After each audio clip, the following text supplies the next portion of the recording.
बच्चे last time हमने properties of bulk matter के अंदर हाइड्रोडायनामिक्स को खत्म करते हुए वेंचुरीमीटर खत्म हो गया था, टॉरस की थ्योरम थी वो खत्म हुई थी, और हमने thermal properties of matter start कर लिया था।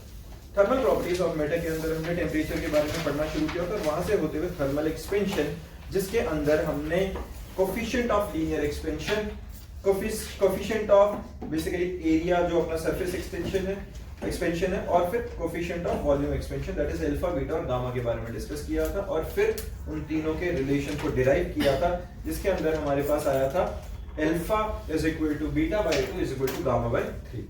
यहां तक हमने लास्ट लेक्चर के अंदर कर लिया था। आज जो अपना लेक्चर है वो स्पेसिफिक हीट कैपेसिटी या स्पेसिफिक हीट से स्टार्ट करते हैं। देखो स्पेसिफिक हीट या हीट कैपेसिटी बेसिकली होती क्या है, अगर हम सिंपल डेफिनेशन की बात करें, the amount of heat energy required to raise the temperature of a unit mass of a substance by unit degree. वापस से शुरू करते हैं। देखो ये क्या है, डेफिनेशन क्या है इसकी, it is the amount of heat energy required. अगर मैं हीट कैपेसिटी की बात करूं, simple heat capacity, it is the amount of heat required. मान लो मेरे पास कोई एक ऑब्जेक्ट है, हाथ में ये ऑब्जेक्ट है, इसको अगर मैं कुछ अमाउंट ऑफ हीट देता हूं, और मेरे पास कोई और ऑब्जेक्ट है, मैं इसको अमाउंट ऑफ हीट देता हूं, तो इन दोनों ऑब्जेक्ट्स की अलग अलग टेंडेंसी है कि कितनी हीट पर दोनों का टेम्परेचर 1 डिग्री बढ़ेगा। ये समझ में आ रहा है? अगर मैं पानी को गर्म करता हूं और मैं एक तरफ ऑयल को गर्म करता हूं, तो दोनों को अलग अलग अमाउंट ऑफ हीट एनर्जी की जरूरत पड़ेगी कि उनका टेम्परेचर 1 डिग्री बढ़े। That is heat capacity.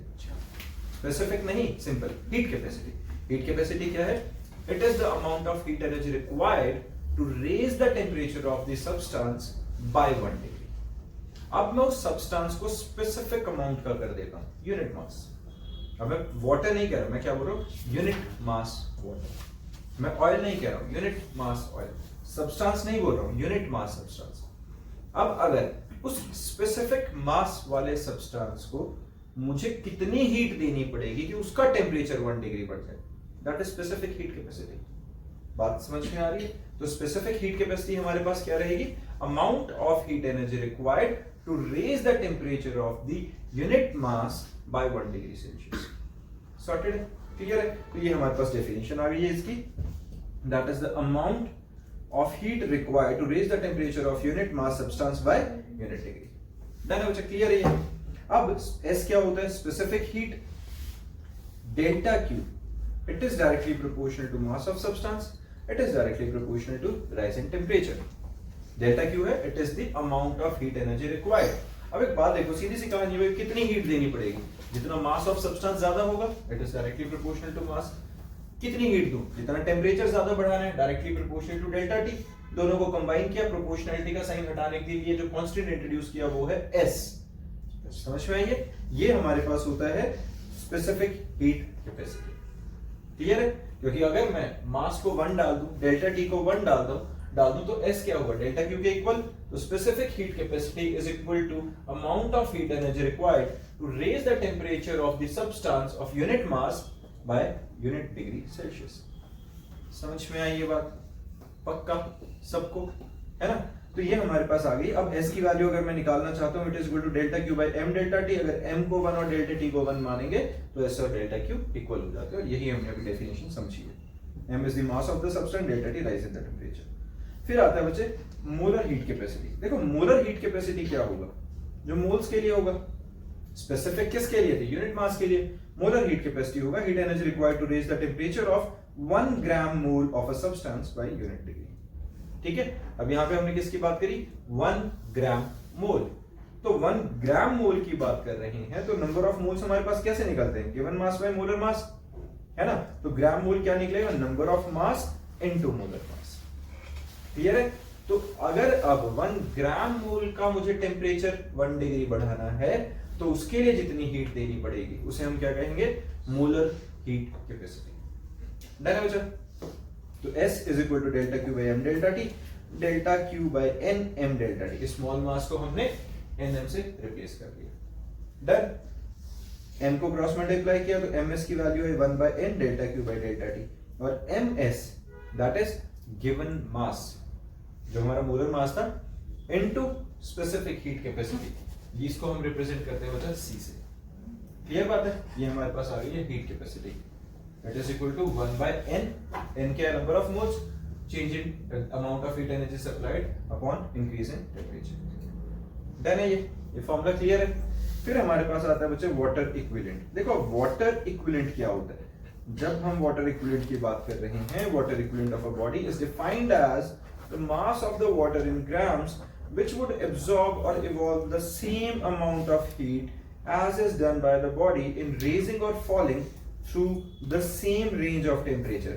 It is represented by W. क्या बात बोली सरल भाषा में?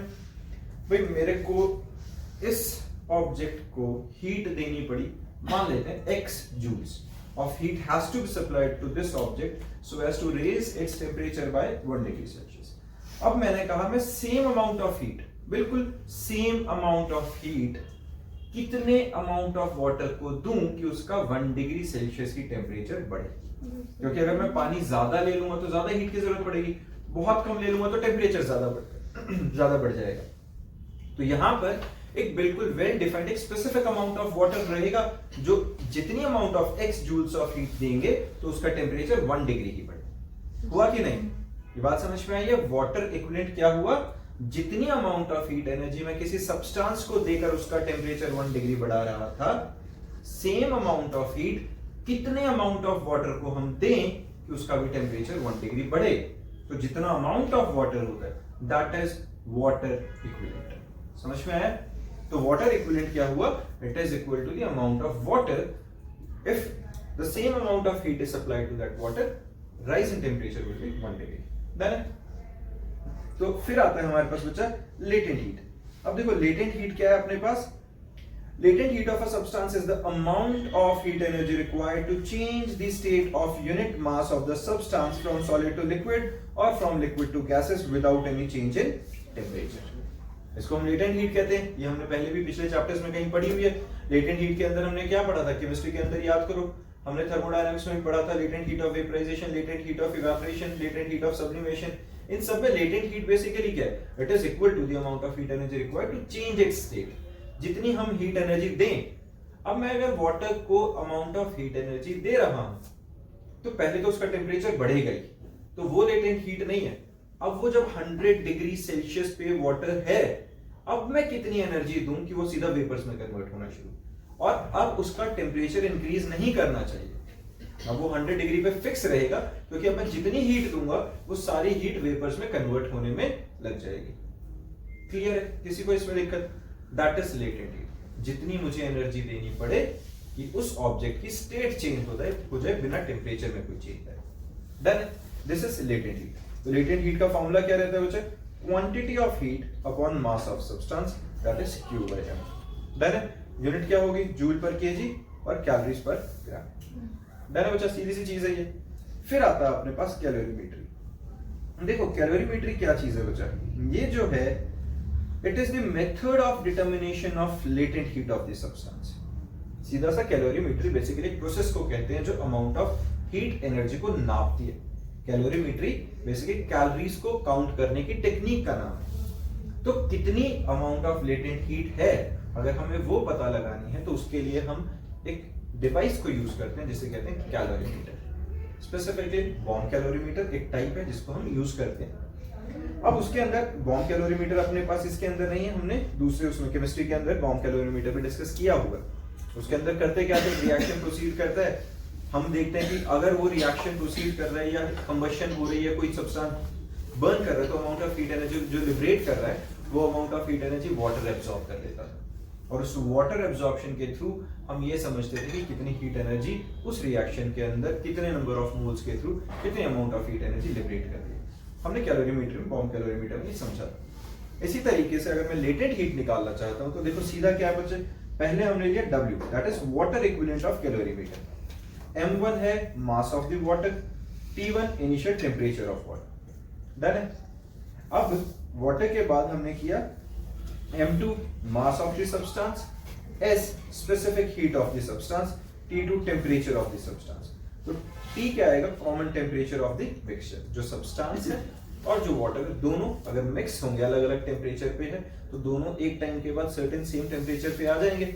हायर टेम्परेचर लोअर पे आएगा, लोअर वाला हायर पे आएगा, कॉमन टेम्परेचर पे हमारा जो सिस्टम है वो आके रुक जाएगा। तो उस केस में जो स्पेसिफिक हीट कैपेसिटी है सब्सटेंस की वो क्या आती है m1 plus w into t minus t1. m1 plus w क्या हो गया total mass, t minus t1 is delta t change in temperature over m2 into t2 minus m2 क्या है हमारे पास mass of this substance, t2 minus t1 आ गया जो increase in fall in the temperature है। ये समझ में आया? सीधा सीधा फॉर्मूलाज हैं, वैल्यू लिखो, कोई इसकी डेरिवेशन करने की जरूरत नहीं, ठीक है। इसके बाद हमारे पास आता है बचा रिलेशन बिटवीन Cp Cv, ये हमने ऑलरेडी किया हुआ है, Cp minus Cv is equal to R, याद है ये भी हमने थर्मोडायनेमिक्स के अंदर केमिस्ट्री के अंदर समझा था। And Cp is always greater than Cv। C क्या था specific heat capacity at constant pressure, Cv क्या था Cp specific heat capacity at constant pressure, Cv specific heat capacity at constant volume, और इन दोनों का relation Cp minus Cv is equal to R। Done. इसके बाद अपना टॉपिक शुरू होता है बच्चे ट्रांसफर ऑफ हीट। अब देखो ट्रांसफर ऑफ हीट का कंसेप्ट क्या है। अगर हम ट्रांसफर ऑफ हीट की बात करते हैं तो किस किस मींस के थ्रू, किस किस तरीके से हीट ट्रांसफर हो सकती है, हमने छोटी क्लासेस में पढ़ा हुआ है ऑलरेडी। अगर एक बार रिवाइज करने की, रिकॉल करने की कोशिश करो तो याद करो कंडक्शन, कन्वेक्शन और रेडिएशन, ये तीनों के बारे में डिस्कस करो। कंडक्शन क्या होता है बच्चे, जब डायरेक्टली कांटेक्ट में होंगी चीजें, है ना। अगर डायरेक्टली कांटेक्ट में होंगी तो हम क्या करेंगे, डायरेक्ट कांटेक्ट है भाई, कंडक्शन हो गया। एक चीज गर्म है उसके साथ अगर मैं दूसरी ठंडी चीज को लेके आऊंगा तो यहाँ से हीट हाई टेम्परेचर से लो टेम्परेचर की तरफ चली जाएगी, ट्रांसफर हो जाएगा, कंडक्शन है सीधा। दूसरा होता है कन्वेक्शन। कन्वेक्शन में क्या रहेगा, transfer of heat from one part of a medium to another part by actual movement of heated particles.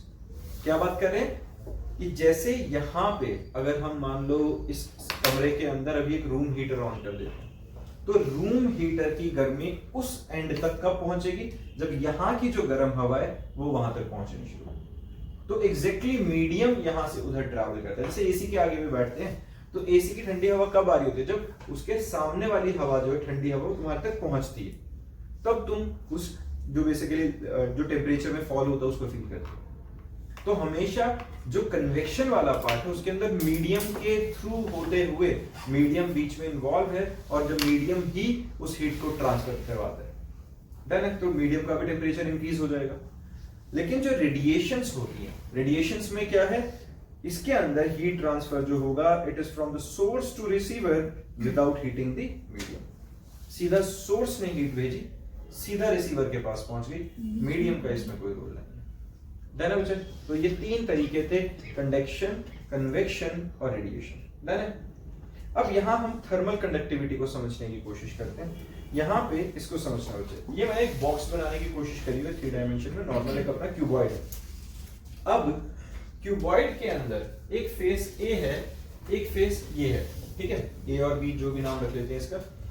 इस फेस पे और इस दूसरे वाले फेस के बीच में डेल्टा एक्स का डिफरेंस है। क्लियर है? ये T टेम्परेचर पे है, ये T प्लस डेल्टा T पे है। दैट मींस ये हाई टेम्परेचर पे है ये वाला सरफेस और ये वाला लो टेम्परेचर पे है। तो by the law of thermometry, by the law of heat basically, या जूल्स लॉ के अकॉर्डिंगली बात करें तो सीधा क्या होता है, heat will always transfer from higher temperature to lower temperature, heat will always travel from higher to lower temperature. तो यहां से हीट निकल के उस लोअर टेम्परेचर की तरफ जानी शुरू करेगी, है ना। अगर ये पूरा सॉलिड सब्सटेंस है तो कंडक्शन होनी शुरू होगी और इधर से हीट ट्रांसफर उससे हो जाएगी, होना चाहिए ऐसे बिल्कुल। तो इसके अंदर पहला आता है रेट ऑफ कंडक्शन। यहां पर है rate of conduction. Rate of conduction क्या हुआ, that is amount of heat energy transferred पर सेकंड। एक सेकंड के अंदर कितना हीट एनर्जी ट्रांसफर हो रहा है एक एंड से दूसरे एंड तक, that is delta Q by delta T. Rate of conduction आ गया। अब रेट ऑफ कंडक्शन कितना ज्यादा रहेगा, जितना सरफेस एरिया आपस में कांटेक्ट में ज्यादा रहेगा। अगर क्रॉस सेक्शनल एरिया ज्यादा से ज्यादा एक दूसरे के साथ टच करेगा उतनी ज्यादा हीट ट्रांसफर ज्यादा होगी, ऑब्वियस बात है। दूसरा, जितना टेम्परेचर डिफरेंस ज्यादा रहेगा दो सरफेसेस के बीच में। इसका अगर जो सीधा सा अगर मैं एक एग्जांपल बताऊं, तुम सोच के देखो, अगर जो अभी की हम बात करें, सर्दियां हैं, सर्दियों के अंदर अगर हम चाय या दूध गर्म रखते हैं तो बहुत जल्दी ठंडा हो रहा है, लेकिन गर्मियों में कंपैरेटिवली वो थोड़ा ज्यादा टाइम लगा के ठंडा हो रहा है। क्यों? क्योंकि गर्मियों के अंदर जो रूम टेम्परेचर है और जो हम जो भी लिक्विड कंज्यूम करना चाहते हैं हमने गर्म किया हुआ, उस लिक्विड के बीच का टेम्परेचर डिफरेंस कम है। अगर टेम्परेचर डिफरेंस कम है तो रेट ऑफ कंडक्शन भी सिस्टम से सराउंडिंग में जितनी हीट ट्रांसफर होगी वो स्लो होगी, तो देर में ठंडा होगा। लेकिन अगर अभी की बात करें तो हमारा जो सब्सटेंस है वो तो उतने टेम्परेचर पे, सराउंडिंग का टेम्परेचर गिर गया है, तो जो डेल्टा टी है वो बहुत ज्यादा हो गया। डेल्टा टी ज्यादा होने की वजह से रेट ऑफ कंडक्शन ज्यादा हो जाता है और वो जो हमारा सब्सटेंस है वो जल्दी ठंडा हो जाएगा। क्लियर है, सीधी सी बात है ये। Small T is time, capital delta T is temperature. Done है वो चाहिए। तो delta Q by delta T is inversely proportional to delta X. अब डेल्टा एक्स क्या था बच्चे यहाँ पे, इन दो सरफेसेस के बीच का डिस्टेंस। वो भी ऑब्वियस सी बात है, जितना डिस्टेंस ज्यादा होगा रेट ऑफ कंडक्शन उतना कम होना चाहिए। इन तीनों फैक्टर्स को अगर हम कंबाइन करते हैं, delta Q by delta T is proportional to a delta T by delta x. यहाँ पे capital delta T difference in the temperature, ये cross section area, delta x is the distance between the two cross sections. Done है। Proportionality का sign हटाने के लिए constant introduce कर देते हैं, k delta Q by delta T is equal to k times a difference in the temperature upon delta x, where k is coefficient of thermal conductivity. Clear है, k क्या है, coefficient of thermal conductivity। अगर a की value 1 हो जाए, delta t by delta x की value 1 हो जाए, that is temperature gradient। इसको क्या कहते हैं, temperature gradient, that is difference in the temperature per unit length। ये क्या है, difference in the temperature per unit length, उसको टेम्परेचर ग्रेडियंट कहते हैं। अगर ये भी 1 हो जाए, क्रॉस सेक्शन एरिया भी 1 हो जाए, तो रेट ऑफ कंडक्शन k के इक्वल हो जाएगा। तो हम जो k है अपना कोफिशिएंट ऑफ थर्मल कंडक्टिविटी, उसको कैसे डिफाइन कर सकते हैं, coefficient of thermal conductivity of solid is equal to rate of flow of heat per unit area per unit temperature gradient across the solid. किसी को परेशानी इस चीज में? क्लियर है बच्चा? इसके बाद हमारे पास आता है बच्चा न्यूटन्स लॉ ऑफ कूलिंग। अब न्यूटन्स लॉ ऑफ कूलिंग के अकॉर्डिंगली क्या है, it states that the rate of loss of heat of a body is directly proportional to difference in temperature of the body and surrounding, provided the difference in the temperature is small and not more than 40 degrees Celsius। ये कुछ ऐसा ही है जो मैंने अभी तुम्हें वो चाय दूध वाला एग्जांपल देके बताया था कि rate of loss of heat किसके प्रोपोर्शनल रहेगा, जितना difference in system and surrounding रहेगा, जितना डिफरेंस इन जो हमने जैसे गर्म पानी या चाय या दूध जो भी लिया था और सराउंडिंग के बीच में, लेकिन वो डिफरेंस 40 डिग्री से ज्यादा नहीं होना चाहिए, क्योंकि 40 डिग्री से ज्यादा होते ही फिर वो नॉन यूनिफॉर्म तरीके से चीजें हो जाएंगी। ठीक है, this is Newton's law of cooling. Simple सी बात है, सिस्टम सराउंडिंग में जितना टेम्परेचर डिफरेंस ज्यादा रहेगा, रेट ऑफ कूलिंग उतनी हाई रहेगी। ठीक बात है बच्चा, क्लियर है? फिर आता है देखो, let body of mass m, s is the specific heat at temperature T, delta Q or dQ is the amount of heat loss in time dt according to Newton's law of cooling minus dQ by dt। Negative क्या indicate कर रहा है कि hot heat loss हुई है, तो decrease आया उसमें, तो dQ by dt is proportional to difference in the temperature। T naught is the temperature of surrounding and T is the temperature of the substance। तो minus dQ by dt, proportionality का sign बताने के लिए k introduce किया हमने जो constant है।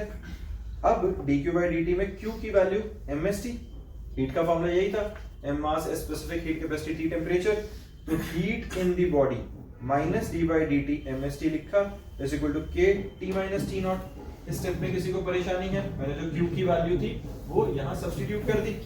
अब यहाँ पे जब हम डेरिवेटिव कर रहे हैं, देखो m और s दोनों कांस्टेंट है, mass constant, specific heat capacity constant, तो मैं dt by dt लिख सकता हूँ, that is change in temperature with respect to time is equal to k by ms।